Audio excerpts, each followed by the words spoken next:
ಕಡೆಯಿಂದ ಹಾಕಿ ಬಾ. ಅದು ಬೇಕು ಅವ್ರು ಒಂದು 2 ನಿಮಿಷ ನಾನು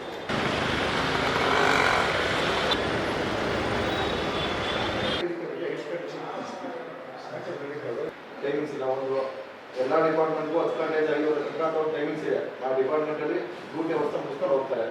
ನಮ್ಮ ಡಿಪಾರ್ಟ್ಮೆಂಟ್ ಯಾವ ಟೈಮಿಂಗ್ಸ್ ಇದೆ, ಆ 10 ಗಂಟೆಗೆಲ್ಲ ನಾವು ಕೆಲಸಗಳನ್ನ ಮಾಡಿಕೊಡ್ತಿದ್ದೀವಿ. ಬಟ್ ನಮಗೆ ಇವಾಗ ಏನು ಬೇಕಂತ ಅಂದರೆ ಎಕ್ಸಾಕ್ಟ್ ಟೈಮ್ ಇಷ್ಟು ಗಂಟೆಯಿಂದ ಇಷ್ಟು ಗಂಟೆ ನೀವು ಸರ್ಕಾರಿ ಸಾರ್ವಜನಿಕ ಈ ಮುಷ್ಕರದ ಮೈನ್ ಅಜೆಂಡಾನೇ ಸರ್ಕಾರಿ ರಜೆ ದಿನಗಳಲ್ಲಿ, ಹಬ್ಬ ಹರಿದಿನಗಳಲ್ಲಿ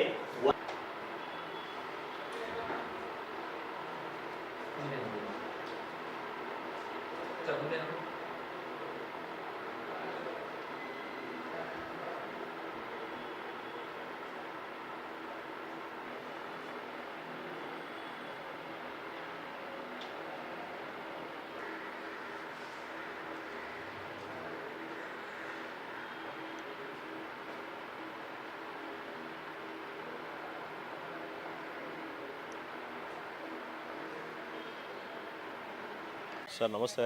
ನನ್ನ ಹೆಸರು ಹರೀಶ್ ಅಂತ ಹೇಳ್ಬಿಟ್ಟು ಕರ್ನಾಟಕ ರಾಜ್ಯ ಗ್ರಾಮ ಆಡಳಿತಾಧಿಕಾರಿಗಳ ಸಂಘದ ಉಪಾಧ್ಯಕ್ಷ. ಸರ್ ಈ ದಿನ ಏನು ನಾವು ಮಾನ್ಯ PRS ಸಾಹೇಬರಿಗೆ ನಮ್ಮ ರಾಜ್ಯಾಧ್ಯಕ್ಷರಾದ ಯೋಗೇಶ್ ನಾಯಕ್ರವರ ಒಂದು ಅಧ್ಯಕ್ಷತೆಯಲ್ಲಿ ಎಲ್ಲ ಜಿಲ್ಲಾಧ್ಯಕ್ಷರು ಹಾಗೂ ರಾಜ್ಯದ ಪದಾಧಿಕಾರಿಗಳೊಂದಿಗೆ ಏನು ಮನವಿಯನ್ನು ಸಲ್ಲಿಸಲಿಕ್ಕೆ ಹೊರಟಿದ್ದೀವಿ. ಈಗ ಹಲವು ಬಾರಿ ಸುಮಾರು ಒಂದು 10ರಿಂದ 15 ಸಲ ನಾವು PRS ಸಾಹೇಬರಿಗೆ ಮನವಿಯನ್ನು ಸಲ್ಲಿಸಿದ್ದೀವಿ ಸರ್. ನಮ್ಮ ಮನವಿಗೆ ಇವತ್ತವರೆಗೂ ಯಾವುದೇ ಸಕಾರಾತ್ಮಕವಾದ ಒಂದು ಸ್ಪಂದನೆ ಸಿಕ್ಕಿಲ್ಲ. ಯಾಕಂತಂದರೆ VAಗಳು ಎಷ್ಟು ಮಟ್ಟಿಗೆ ಇವತ್ತು ಬೀದಿ ಪಾಲಾಗಿದ್ದಾರೆ ಅಂತಂದರೆ ತಮಗೂ ಗೊತ್ತಿದೆ. ಹಗಲಿರುಳು ಕೆಲಸ ಮಾಡ್ತಾಯಿದ್ದೀವಿ. ಸರ್ಕಾರದ ವಿವಿಧ ಯೋಜನೆಗಳು, ವಿವಿಧ ಆ್ಯಪ್ಗಳನ್ನು ಕೆಲಸ ಮಾಡ್ತಾಯಿದ್ದೀವಿ. ಯಾವುದೇ ಮೂಲಭೂತ ಸೌಕರ್ಯಗಳನ್ನು ಕೊಡದೆ ಒಂದು ಕೆಳಗಡೆ ಕೂತ್ಕೊಂಡು ಕೆಲಸ ಮಾಡುವಂಥ ಪರಿಸ್ಥಿತಿಯಲ್ಲಿ ನಾವು ಇದ್ದೀವಿ. ಆದರೂ ಸಹ ಸರ್ಕಾರದ ಒಂದು ಆದೇಶ, ಸರ್ಕಾರದ ಒಂದು ಯೋಜನೆಗಳು ಸಾರ್ವಜನಿಕರಿಗೆ ತಲುಪುವಂಥ ನಿಟ್ಟಿನಲ್ಲಿ ನಾವು ಕೆಲಸ ಮಾಡಬೇಕು ಅಂತ ಇದುವರೆಗೂ ಕಷ್ಟಪಟ್ಟು ಕೆಲಸ ಮಾಡ್ಕೊಂಡು ಬಂದಿದ್ವಿ. ಪ್ರತಿ ಸಲಿನೂ ನಮಗೆ ಇವರು ಒಂದು ಶೋಷಣೆಯನ್ನು ಮಾಡಿಕೊಂಡು ಧೋರಣೆಯನ್ನು ಮಾಡ್ಕೊಂಡು ಬರ್ತಾಯಿದ್ದಾರೆ. ಅದು ಹೋಗಲಾಡಿಸ್ಬೇಕು. ನಮ್ಮ ಒಂದು ಕಷ್ಟನೂ ಅವರು ಸ್ಪಂದಿಸಬೇಕು, ನಮ್ಮ ಮನವಿಗಳಿಗೂ ಆಲಿಸಬೇಕು. ನಮಗೆ ಸಿಗುವಂಥ ಮೂಲಭೂತ ಸೌಕರ್ಯಗಳನ್ನು ಸಹ ಅವರು ಕೊಡಬೇಕು ಅನ್ನೋದೇ ನಮ್ಮ ಮೇನ್ ಅಜೆಂಡಾ, ಮೇನ್ ಡಿಮ್ಯಾಂಡ್ಸ್ ಆಗಿದೆ. ಹಾಗೂ ಪದೋನ್ನತಿಗಳನ್ನು ಸರ್ ಸುಮಾರು 20, 25 ವರ್ಷ, 30 ವರ್ಷ ವಿಲೇಜ್ ಅಕೌಂಟ್ಗಳಾಗಿ ಸೇವೆಯನ್ನು ಸಲ್ಲಿಸಿ ಇವತ್ತು ಅದೇ ಒಂದು ಹುದ್ದೆಯಲ್ಲಿ ವಯೋನಿವೃತ್ತಿ ಆಗುವಂಥ ಎಷ್ಟೋ ಪ್ರಸಂಗಗಳಿವೆ. ಉದಾಹರಣೆ, ನನಗೆ 23 ವರ್ಷ ಸರ್ವಿಸ್ ಆಗಿದೆ. 23 ವರ್ಷ ಸರ್ವಿಸ್ ಆದರೂ ಸಹ ಒಂದೇ ಪೋಸ್ಟಲ್ಲಿ ಕೆಲಸ ಮಾಡ್ತಾಯಿದ್ದೀನಿ. ಇವತ್ತವರೆಗೂ ಒಂದು ಪ್ರಮೋಷನ್ ತೊಗೊಳಕ್ಕಾಗಿಲ್ಲ. ನನ್ನಂಥ ಸಾವಿರಾರು ಜನ ವಿಲೇಜ್ ಅಕೌಂಟೆಂಟ್ ರಾಜ್ಯದಲ್ಲಿದ್ದಾರೆ. ಅದರಿಂದ ದಯಮಾಡಿ ನಾನು ಮಾನ್ಯ ಕಂದಾಯ ಸಚಿವರಲ್ಲಿ ಮನವಿ ಮಾಡ್ಕೊಳ್ಳೋದಿಷ್ಟೇ, ದಯಮಾಡಿ ನಮ್ಮನ್ನೂ ಮನುಷ್ಯರಾಗಿ ಪರಿಗಣಿಸಿ ನಮ್ಮ ಕಷ್ಟಗಳನ್ನು ತಾವು ಆಲಿಸಬೇಕು. ಒಳ್ಳೆ ಸಚಿವರಿದ್ದೀರಿ, ಸಾರ್ವಜನಿಕವಾಗಿ ಕೆಲಸ ಮಾಡ್ತಾಯಿದ್ದೀರಿ. ನಿಮ್ಮಿಂದ ನಾವು ಹೆಂಗೆ ಕೆಲಸ ಮಾಡ್ಕೊಂಡು ಹೋಗ್ತಾಯಿದ್ದೀವಿ, ನಮ್ಮ ಒಂದು ಕಷ್ಟಕ್ಕೂ ನಾವು ಸ್ಪಂದಿಸಿ ನಮ್ಮ ಬೇಡಿಕೆಗಳು, ನಮ್ಮ ಒಂದು ಏನು ಮೂಲಭೂತ ಸೌಕರ್ಯಗಳಿದೆ ಅದನ್ನು ನೀವು ಫುಲ್ಫಿಲ್ ಮಾಡಿಕೊಡ್ಬೇಕು ಅನ್ನೋದೇ ನಮ್ಮ ಆಶಯ. ಆ ನಿಟ್ಟಿನಲ್ಲಿ ತಾವು ಮಾಡಿಕೊಡ್ತೀರಿ ಅನ್ನೋಂಥ ಒಂದು ನಂಬಿಕೆ ನಮಗಿದೆ. ದಯಮಾಡಿ ಅದನ್ನು ನೀವು ಫುಲ್ಫಿಲ್ ಮಾಡಿಕೊಡ್ಬೇಕು ಅಂತ ಮತ್ತೊಮ್ಮೆ ತಮ್ಮಲ್ಲಿ ಮನವಿ ಮಾಡ್ತೀವಿ.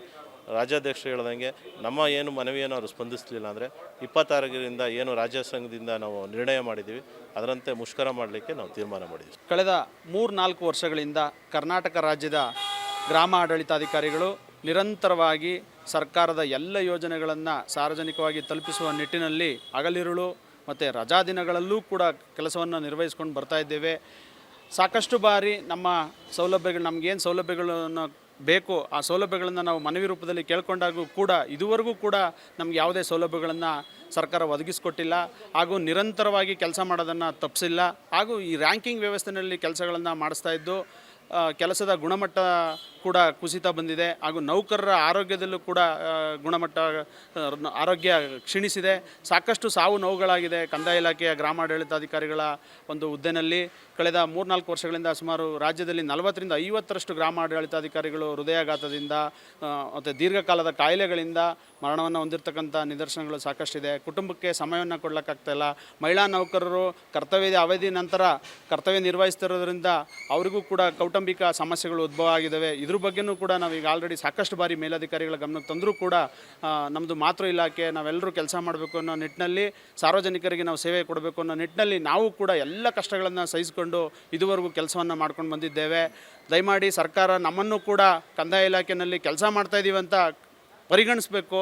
ಯಾಕೆಂದರೆ ಕೆಲಸವನ್ನು ಮಾಡ್ತಾ ಇರೋರೇ ನಾವು ಕಂದಾಯ ಇಲಾಖೆಯಲ್ಲಿ ಎಲ್ಲ ಪ್ರತಿಯೊಂದು ಕೆಲಸವನ್ನು ನೇರವಾಗಿ ಸಾರ್ವಜನಿಕರಿಗೆ ತಲುಪಿಸುವಂಥ ಕೆಲಸವನ್ನು ಮಾಡ್ತಾ ಇರೋದೇ ನಾವು.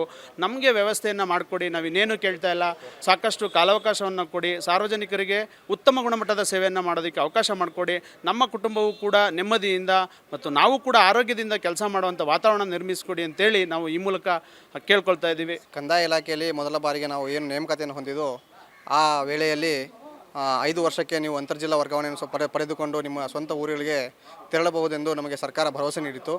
ಆದರೆ ಪ್ರಸ್ತುತವಾಗಿ ಈಗ ನಾವು 8 ವರ್ಷ ಸೇವೆಯನ್ನು ಸಲ್ಲಿಸಿದ್ದೀವಿ. ಹಾಗೂ ಈ ಕಂದಾಯ ಇಲಾಖೆಯಲ್ಲಿ ನಮ್ಮ ತಂದೆ ತಾಯಿ ಯಾರೂ ಸಹ ಅನಾರೋಗ್ಯ ಪೀಡಿತರಾಗಿರೂ ಸಹ ನಮ್ಮ ಸ್ವಂತ ಜಿಲ್ಲೆಗಳಿಗೆ ಹೋಗದೆ ಶನಿವಾರ ಆಗಲಿ ಭಾನುವಾರ ಆಗಲಿ ಸೆಕೆಂಡ್ ಸಾಟರ್ಡೆ ಯಾವುದೇ ಒಂದು ರಜೆ ದಿನ ನಮ್ಮನ್ನು ಕರ್ತವ್ಯಕ್ಕೆ ಅಣಿ ಮಾಡ್ತಾಯಿದ್ದಾರೆ. ಅದರ ಜೊತೆಗೆ ತಂದೆ ತಾಯಿಯ ಸ್ವಂತ ನಮ್ಮ ಊರಿಗೆ ನಿಲ್ಲಿಸಲು ನಿಯಮ 6 ರದ್ದುಪಡಿಸಿ ವರ್ಗಾವಣೆ ಇಲ್ಲದಂತೆ ಮಾಡಿದೆ. ಕಟ್ಟಕಡೆಯ ಪಕ್ಷ ಪತಿ ಪತ್ನಿ ಪ್ರಕರಣ ಅಂತದ್ದು ಏನಿದೆ, ಸಂಸಾರದಲ್ಲೂ ಸಹ ಹುಳಿ ಹಿಂಡುವಂಥ ಕೆಲಸವನ್ನು ಇವತ್ತಿನ ನಮ್ಮ ಇಲಾಖೆಯಲ್ಲಿ ಮಾಡ್ತಾ ಇದ್ದಾರೆ. ಕೊನೆಯ ಪಕ್ಷ ಪತಿ ಪತ್ನಿ ಪ್ರಕರಣ ಮತ್ತು ನಿಯಮ 6 ವರ್ಗಾವಣೆ ಅಂತರ್ಜಿಲ್ಲಾ ವರ್ಗಾವಣೆ ಕಡ್ಡಾಯವಾಗಿ ನೀಡಬೇಕೆಂದು ತಮ್ಮಲ್ಲಿ ಮನವಿ ಮಾಡ್ಕೊಳ್ತೇನೆ ಸರ್. ನಮಸ್ಕಾರ. ನಾನು ಗ್ರಾಮಾಡಳಿತಾಧಿಕಾರಿಗಳ ಸಂಘದ ದಾವಣಗೆರೆ ಜಿಲ್ಲೆಯ ಜಿಲ್ಲಾಧ್ಯಕ್ಷನಾಗಿ ಮಾತಾಡ್ತಾ ಇದ್ದೇನೆ. ನಮ್ಮ ಅಸೋಸಿಯೇಷನಿಂದ ನಾವು ತುಂಬ ಸಲ ಮಾನ್ಯ ಪ್ರಧಾನ ಕಾರ್ಯದರ್ಶಿಗಳನ್ನ ಮತ್ತು ಸರ್ಕಾರದ ಸಚಿವರನ್ನು, ನಮ್ಮ ಇಲಾಖೆಯ ಸಚಿವರನ್ನು ತುಂಬ ಸಲ ಭೇಟಿ ಮಾಡಿ ನಮ್ಮ ಮನವಿಗಳ ಬಗ್ಗೆ, ನಮ್ಮ ಸಮಸ್ಯೆಗಳ ಬಗ್ಗೆ, ಬೇಡಿಕೆಗಳ ಬಗ್ಗೆ ಚರ್ಚಿಸಿದ್ದೇವೆ. ಅವರಿಂದ ಯಾವುದೇ ಸಕಾರಾತ್ಮಕ ಸ್ಪಂದನೆ ಇಲ್ಲಿವರೆಗೂ ದೊರೆತಿಲ್ಲ. ನಾವು ಈ ಹಿಂದೆ ಕೂಡ ಒಂದು 4 ವರ್ಷದ ಕೆಳಗಡೆ ರಾಜ್ಯ ಮಟ್ಟದ ಒಂದು ಉಗ್ರ ಹೋರಾಟವನ್ನು ಹಮ್ಮಿಕೊಂಡಿದ್ವಿ. ಆ ಟೈಮಲ್ಲಿ ಕೂಡ ನಮಗೆ ರೈಟಿಂಗಲ್ಲಿ ಭರವಸೆ ಈಡೇರಿಸ್ತೀವಿ ಅಂತ ಹೇಳ್ಬಿಟ್ಟು ಮಾನ್ಯ ಕಮಿಷನರ್ ಸಾಹೇಬರು ಆವತ್ತು ನಮಗೆ ಭರವಸೆಯನ್ನು ಕೊಟ್ಟಿದ್ದರು, ಪ್ರಿನ್ಸಿಪಾಲ್ ಸೆಕ್ರೆಟರಿ ಅವರು ಮತ್ತು ಇಲಾಖೆ ಸಚಿವರು ಅವರೆಲ್ಲ ಸೇರಿಕೊಂಡು. ಬಟ್ ಆದರೂ ಕೂಡ ನಮಗೆ ಆವತ್ತು ಹೋರಾಟವನ್ನು ಹತ್ತಿಕ್ಕುವ ಸಲುವಾಗಿ ನಮಗೆ ಭರವಸೆಯನ್ನು ಈಡೇರಿಸ್ತೀವಿ ಅಂತ ಹೇಳಿ ನಮಗೆ ಮೂಗಿಗೆ ತುಪ್ಪ ಸಾವಿರ ಕೆಲಸ ಮಾಡಿದರೆ ಹೊರತು ಈ ಹಿಂದಿನ ಸರ್ಕಾರದ ಅವಧಿಯಲ್ಲಾಗಿರ್ಬೋದು, ಈ ಹಿಂದೆ ಎಲ್ಲ ಅಧಿಕಾರಿಗಳು ಕೂಡ ಯಾವತ್ತೂ ಕೂಡ ನಮ್ಮ ಭರವಸೆಯನ್ನು ಈಡೇರಿಸ್ತೀವಿ ಅಂತ ಹೇಳ್ಬಿಟ್ಟು ಅವರು ನಮಗೆ ಒಂದು ವಾಗ್ದಾನವನ್ನು ಕೊಟ್ಟು ಆ ರೀತಿ ನಡ್ಕೊಳ್ಳಿಲ್ಲ. ಸೊ ಹಾಗಾಗಿ ನಾವು ಆ ಭರವಸೆ ಈಡೇರದೇ ಇರೋ ಕಾರಣ, ಆ ಬೇಡಿಕೆಗಳು ಈಡೇರದೇ ಇರೋ ಕಾರಣ ಈ ಬಾರಿ ನಾವು 26ನೇ ತಾರೀಕಿನಿಂದ ಅನಿರ್ದಿಷ್ಟಾವಧಿ ಮುಷ್ಕರವನ್ನು ಕೈಗೊಂಡಿದ್ದೇವೆ ಸರ್. ನಾವು ತುಂಬ ಬೇಡಿಕೆಗಳನ್ನ ಸರ್ಕಾರದ ಗಮನಕ್ಕೆ ಇಟ್ಟಿದ್ದೇವೆ. ಈಗ ವರ್ಗಾವಣೆ ವಿಚಾರದಲ್ಲಿ ಆದರೂ ಕೂಡ ಅಂತರ್ಜಿಲ್ಲಾ ವರ್ಗಾವಣೆಗೆ ಸರ್ಕಾರದಲ್ಲಿ ಅವಕಾಶ ಇದೆ, ಕಾನೂನಲ್ಲಿ ಅವಕಾಶ ಇದೆ. ಈ ಹಿಂದೆ ಅದನ್ನು 16A ತಿದ್ದುಪಡಿ ತರೋದ್ರ ಮೂಲಕ ಕ್ಯಾನ್ಸಲ್ ಮಾಡಿದರು. ಅದಾದ ನಂತರ ಪತಿ ಪತ್ನಿ ಪ್ರಕರಣದಲ್ಲಿ ಮಾತ್ರ ಒಂದು ಅವಕಾಶವನ್ನು ಕಲ್ಪಿಸಿ ವರ್ಗಾವಣೆಗೆ ಅವಕಾಶ ಕೊಟ್ಟಿದ್ದಾರೆ. ಆದಾಗ್ಯೂ ಕೂಡ ಇಲ್ಲಿವರೆಗೂ ಈ ಸರ್ಕಾರ, ನೂತನ ಸರ್ಕಾರ ಅಧಿಕಾರಕ್ಕೆ ಬಂದಾಗಿನಿಂದ ಅಧಿಕಾರಿಗಳು ಆಯಿತು ಮತ್ತು ನಮ್ಮ ಸಚಿವರುಗಳು ಆಯಿತು ಯಾವುದೇ ಒಂದು ಕ್ರಮವನ್ನು ತೆಗೆದುಕೊಂಡಿಲ್ಲ, ವರ್ಗಾವಣೆಯನ್ನು ಮಾಡಿಕೊಟ್ಟಿಲ್ಲ. ಪತಿ ಪತ್ನಿ ಈಗ ಒಂದು ಜಿಲ್ಲೆಯಲ್ಲಿ ಪತಿ ಇರ್ತಾರೆ, ಇನ್ನೊಂದು ಜಿಲ್ಲೆಯಲ್ಲಿ ಪತ್ನಿ ಇರ್ತಾರೆ, ಅವರೆಲ್ಲೋ ದೂರ ಕೆಲಸ ಮಾಡ್ತಾ ಇರ್ತಾರೆ. ಪತಿ ಪತ್ನಿ ಪ್ರಕರಣದಲ್ಲಿ ಅವರಿಬ್ಬರು ಒಂದು ಕಡೆ ಕೆಲಸ ಮಾಡ್ಕೊತ ಅವಕಾಶ ಒಂದು ಇದ್ದರೂ ಕೂಡ ವರ್ಗಾವಣೆಯನ್ನು ಮಾಡಿಕೊಡ್ತಾ ಇಲ್ಲ. ಈ ವಿಚಾರದಲ್ಲಿ ಕೆಲವರು ನ್ಯಾಯಾಲಯಕ್ಕೂ ಕೂಡ ಹೋಗಿದ್ದಾರೆ. ನ್ಯಾಯಾಲಯದ ಗಮನವನ್ನು ಸೆಳೆದು ನಮಗೆ ಅವಕಾಶ ಇದ್ದರೂ ಕೂಡ ಕೊಡ್ತಾ ಇಲ್ಲ ಅಂತ ಹೇಳಿದ್ದಾರೆ. ಆದಾಗ್ಯೂ ಕೂಡ ನ್ಯಾಯಾಲಯದಲ್ಲಿ ಆದೇಶ ಆದರೂ ಕೂಡ ನೀವು ಇವರಿಗೆ ವರ್ಗಾವಣೆ ಕೊಡಿ, ಇವ್ರದ್ದು ಬೇಡಿಕೆ ಸರಿ ಇದೆ ಅಂತ ಹೇಳಿದಾಗ್ಯೂ ಕೂಡ ಇಲ್ಲಿವರೆಗೂ ಕೂಡ ಆ ಆದೇಶವನ್ನು ಮಾಡಿಲ್ಲ ಸರ್. ಹಾಗಾಗಿ ನಾವು ಈ ರೀತಿ ನಮಗೆ ಮೇಲಿನ ಮೇಲೆ ಪ್ರೆಜರ್ ಮಾಡಿ ವರ್ಕ್ ಮಾಡಿಸ್ತಾ ಇದ್ದಾರೆ. ಅದು ಇದರೆಲ್ಲದರ ಜೊತೆಗೆ ಆ ಒಂದು ಒತ್ತಡದಿಂದ ನಾವು ಮುಷ್ಕರವನ್ನು ಕೈಗೊಂಡಿದ್ದೇವೆ ಸರ್. ಕಡೆಯಿಂದ ಅದು ಬೇಕು, ಒಂದು 2 ನಿಮಿಷ